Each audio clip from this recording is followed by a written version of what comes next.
guys, and welcome back to my channel. So today's video is a fun DIY for all my moms out there. I have been wanting to do a cloth swing for inside our house for some time for Gracie, but I've never made it a priority, and I've always just said I don't have time. And I've looked into buying one, but even the least expensive ones range about $80 to $90 ready-made, and that just seems a little bit excessive to me. So I decided that I have stuff to make it, and I'm gonna go ahead and do it. So that is what I'm gonna be doing today. So if you are interested in finding out how to make your own DIY cloth baby swing for indoor or outdoor, then go ahead and just keep watching. So I'm going to start out by cutting out my fabric. I'm going to show you guys what I've done, and then I'm going to also put in a slide of pictures of my different pieces, and I'll label them for what the measurements are. And you can do this with any type of fabric. The materials you'll need are 2 wooden dowels, about 2 yards of fabric, 22 feet of rope, 1 large carabiner clip, an eye bolt for screwing into the rafters, wooden beads, batting, polyfill, a saw for cutting your dowels, a drill for making the holes, measuring tape, a sewing machine, thread, pins, and an iron. Obviously, some of these materials are optional, so don't use them if you don't want to. You're going to start by cutting out your fabric. You're going to need 2 12 by 11 pieces for the back of the tear, 2 11 by 36s for the bottom and sides, 2 11 by 6s for the front, and 2 10 by 10s for the optional pillow. Okay, so I've gone ahead and cut my fabric pieces, and I will insert a slide with the detailed measurements, but now I'm going to go ahead and pin these, and then I'm going to run them through the sewing machine.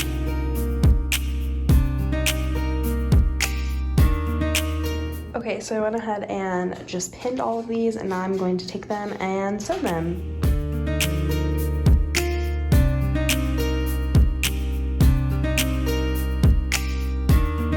So as you're sewing each of your pieces, make sure that you leave about 1 inch right here at the end or somewhere at the beginning, just so that you have a way to flip your pieces the right side in, and then we will press them and then finish it by hand.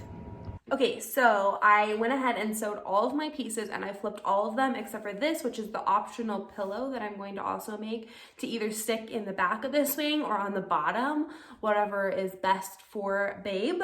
So I'm gonna go ahead and flip this. So as you can see, I sewed all the way along the edges, and now I'm gonna go ahead and take this 1 inch to 2 inch gap that I left and pull it the other direction so that all of the edges except for that small corner are finished, and then I will hand finish the rest of them, but this one I'm going to stuff with polyfill first. You could also add an optional batting to your actual pieces for your swing so that it did have a little bit more cushion.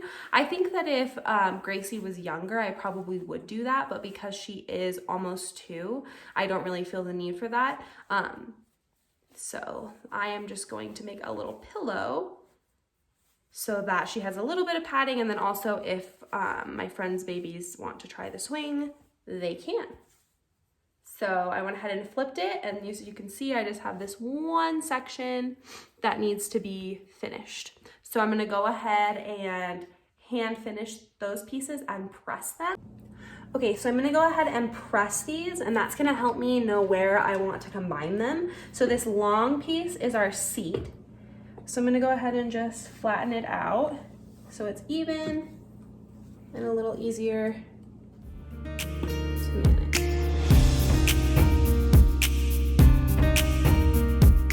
As you can see, I pressed this nice and flat. Now this is our seat piece. So I'm actually gonna fold it in half and make a press line along the center, so that will help me to align my other 2 pieces.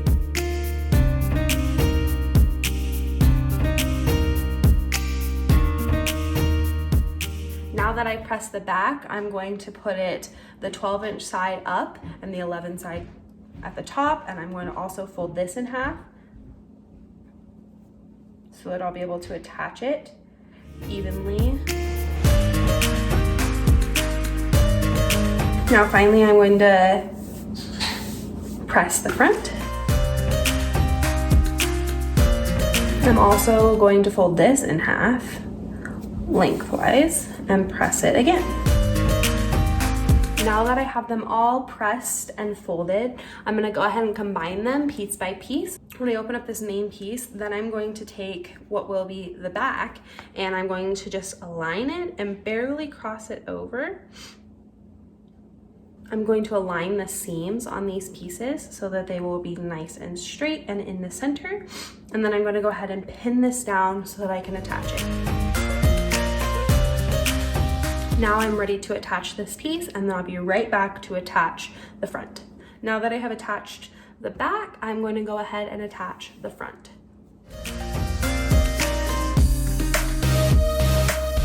Okay, to make the dowels, you're gonna go ahead and measure 30 inches. And then you're gonna cut that in half. So it's gonna be 4 15-inch pieces.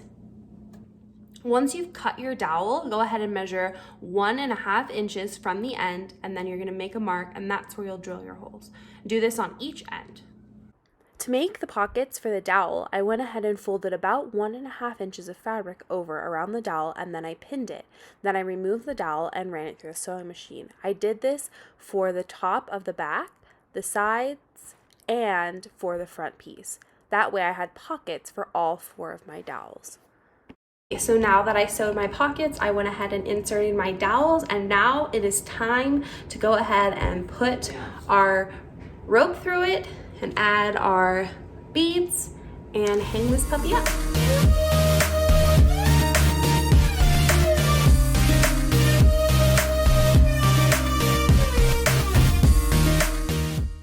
This is our finished product. I'm really happy with how it turned out. The pillow fits in there beautifully, and I love the way that the beads look. I added 2 on each side, and I just tied a knot underneath the 2 dowels. I'm really happy with this.